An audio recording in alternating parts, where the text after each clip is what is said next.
Eu gostaria que vocês imaginassem aquela criança de 8 anos, um pouco hiperativa, que os pais piscam o olhar e ela está em cima de alguma coisa, correndo ou saltando por aí. Eu era essa criança e nessa mesma fase que eu conheci o parkour. Eu sempre fui apaixonada por desafio, gostava sempre dos lugares mais altos, mais difíceis de escalar. Só que um dia eu estava num almoço de família, juntamente com os meus pais e o meu irmão, e, de repente, um documentário na TV, com alguns adultos saltando coisas e se movimentando ao redor da cidade. Aquilo ali parecia alguma coisa um pouco familiar para mim, porque eu já era de ficar pulando por aí, fazendo alguma coisa sempre muito relacionada com essas coisas de esportes, assim, de ficar pulando, brincando de pega-pega e tudo mais. E quando eu percebi que aquilo ali poderia ser um esporte, que aquilo ali poderia ser uma prática, um método, me veio na hora a ideia de pesquisar sobre. Mas, cara, o que era parkour? E, juntamente com o meu irmão, na época, a gente encontrou alguns sites, blogs, alguns vídeos no YouTube, e começamos a ir numa pracinha onde eu costumava jogar futebol, e simplesmente reproduzir aquilo que a gente assistia.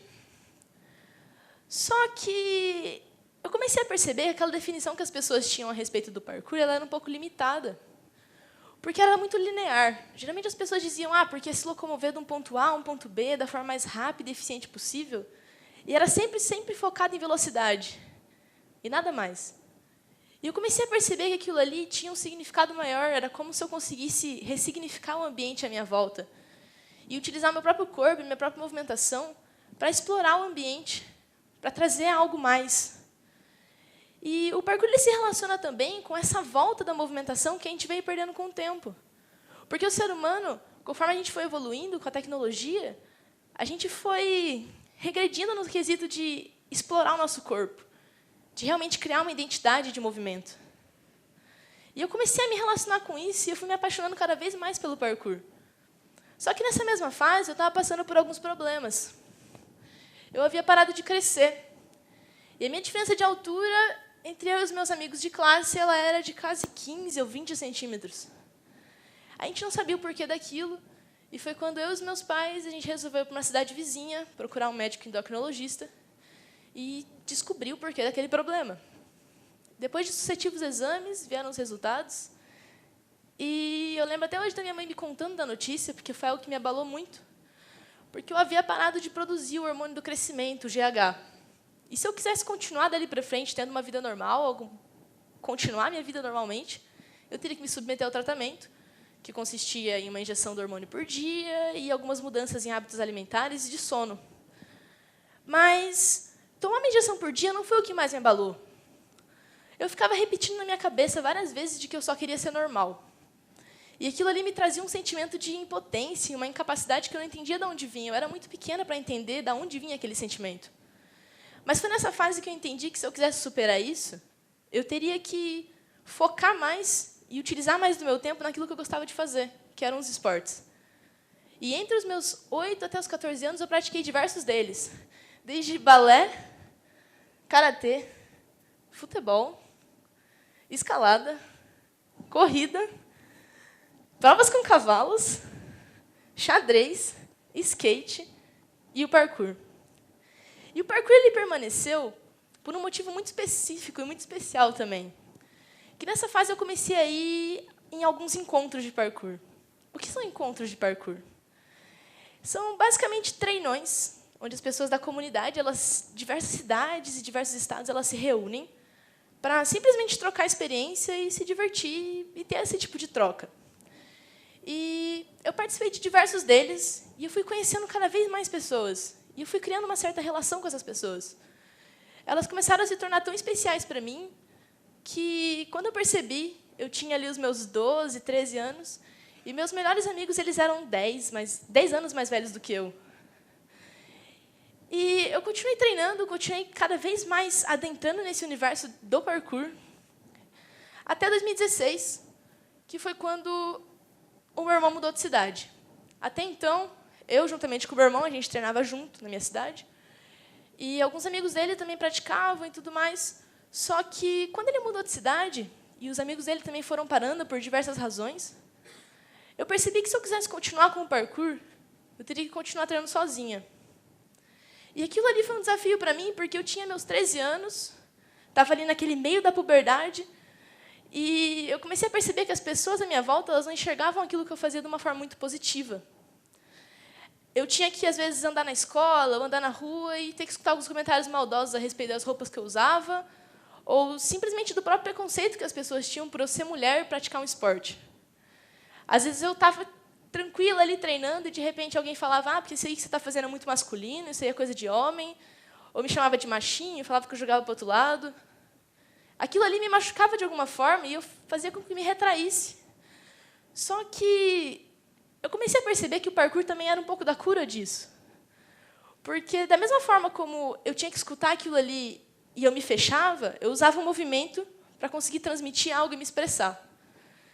Então, o meu relacionamento com o parkour ele foi ficando cada vez mais forte. E eu fui percebendo que ele me ajudou também a criar uma certa autonomia para conseguir me entender e também dar uma ignorada no que tinha à minha volta. Eu comecei a usar o movimento quase como uma forma de meditação, onde eu conseguia focar naquilo ali e esquecer. Simplesmente esquecer do que eu tinha que escutar. Mais tarde, em 2017, eu recebi uma proposta. Eu havia treinado tanto e me entendido tanto sozinha que eu tinha tido uma evolução muito rápida. E eu recebi uma proposta para competir internacionalmente pela primeira vez. Eu não sabia muito como eram competições de parkour. Eu não tinha nenhum conhecimento assim de atletas de parkour no Brasil, mas eu resolvi ir e eu venci minha primeira competição de parkour. Aquilo ali para mim foi um choque, porque eu não imaginava que eu ia conseguir, porque quando eu cheguei lá eu não pensei muito, eu quero ganhar, não sei o quê, eu só queria fazer aquilo que eu sabia e estava tudo bem. E eu ter vencido foi algo que me motivou muito e me deu aquela luz de esperança, assim, de falar, cara, eu acho que talvez eu possa ter um futuro nisso. Mas não era nada muito certo. Quando eu voltei para o Brasil, eu vi que a mentalidade das pessoas à minha volta elas tinha mudado um pouco. Não só a minha mentalidade de realmente querer continuar naquilo ali, mas as pessoas à minha volta elas começaram a respeitar um pouco mais aquilo ali que eu fazia, simplesmente por eu não ser só mais aquela menina zoada que ficava pulando na praça, mas eu ter representado o nosso país no exterior. Então, começaram a ficar, cara, mas aquilo ali é legal, hein? E, no mesmo ano, em setembro, eu recebi uma outra oportunidade, que foi a de tentar me qualificar por vídeo para uma competição mundial que aconteceria na Suécia. E, juntamente com um amigo meu de uma cidade vizinha, a gente fez esse vídeo e eu passei. Quando saiu o edital, eu quase desacreditei, porque eram 16 meninas selecionadas ao redor do mundo, e eu era a primeira na história da América do Sul a adentrar nesse evento. Eu fui até lá, essa é a foto oficial do banner do evento, e foi lá onde eu conquistei o meu melhor primeiro, 7º lugar da vida. Porque o choque de realidade que eu tive quando eu cheguei lá foi algo muito absurdo. Eu pude ver a estrutura que aquelas pessoas tinham, não só para treinamento, porque eu havia aprendido todos os meus movimentos na rua, na areia, na grama. Eles tinham academia, tablado de ginástica, fosso. Mas as pessoas da cidade elas pagavam para assistir parkour. E eu ficava, cara, isso é muito absurdo, é muito longe do que acontece no Brasil. E eu comecei a perceber também que as competições de parkour elas funcionavam de uma forma diferente de todas que eu já havia participado. As pessoas elas se apoiavam. Era um ambiente mais leve, era como se todo mundo ali quisesse que o outro arrasasse, fosse muito bem, e a gente quisesse dar um show. E eu me lembro que eu estava lado a lado com pessoas que eu havia crescido assistindo, eram inspirações para mim, e elas estavam ali me apoiando simplesmente por eu ser do parkour também. Foi algo que mexeu muito com o meu estado mental e me fez querer continuar, me fez querer ir atrás desse sonho, ir atrás dessa profissionalização. E foi quando eu cheguei no Brasil que eu conversei com os meus pais e eu comecei a pensar que a cidade pequena ela tinha se tornado pequena demais para o tamanho do meu sonho. Eu queria ir para a cidade grande, eu queria ir atrás disso. E aquele tamanho de mundo que eu tinha, eu percebi que ele podia se transformar em algo maior, mas eu teria que me mudar. E eu me mudei. Eu vim para a cidade grande. Só que quando eu cheguei aqui, foi outro choque. Porque eu percebi que eu não sabia viver na cidade grande. Eu não sabia como pegar um busão, eu não sabia como fritar um ovo, eu não sabia fazer um arroz, eu não sabia cuidar de casa. Eu tinha meus 15 anos e eu tive que aprender em um ambiente totalmente novo. E eu percebi que aquela realidade que eu vivia ela era totalmente limitada.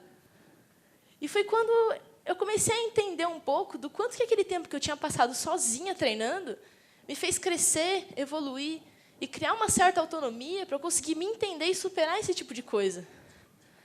Então, eu comecei a buscar formas de conciliar estudo com treino, com minha vida pessoal.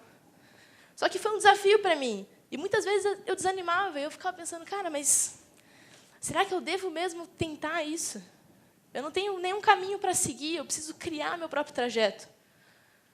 Eu preciso tentar inventar algo novo e inovador. Eu preciso arriscar. Às vezes parecia mais fácil na minha cabeça eu simplesmente voltar para a minha cidade e ficar perto dos meus pais, das pessoas que eu amava, porque é mais confortável. Eu poderia ter seguido minha vida lá e ter ficado no conforto e estava tudo bem. Seria bem mais fácil. Mas quando você arrisca e você tem conhecimento do ambiente que você está jogando e de si mesmo, isso não se torna algo perigoso. Porque você sabe aquilo que você está fazendo. Você tem conhecimento se você chega ou não.